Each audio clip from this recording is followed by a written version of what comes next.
Yılan kardeşim kaynargan suyu tuvan. Vay vay, kazan benim barlığım kunum oltırdı oy Allah. Tatar dünya ırdan, kanlıvan kabılılan bana. Kardeşim kıpşav, canı kana batkan, kanatım kırılılan. Yalan dünya, ah Tatarım, kanla boyalan.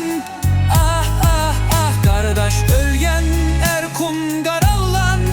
İman küygen, cami talanlan.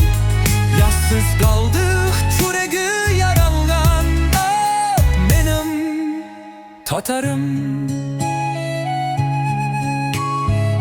Süyendik türbenin yıkılvan, künlen zulümge torvan. Oy yüreğim, Kuşarif caminin külge aylanan. Minaren tınıkka alvan, ah ezanım. Yadigar kanarıma mı söngen, ruhi sürgen.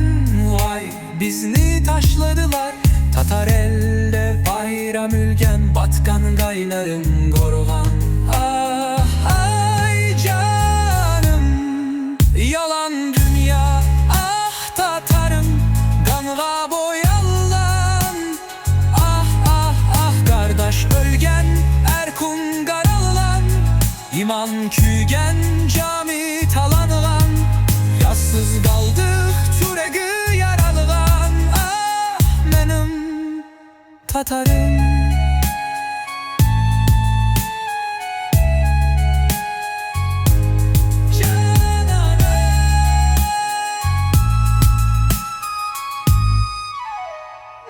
Camiler kilisege aylanalan.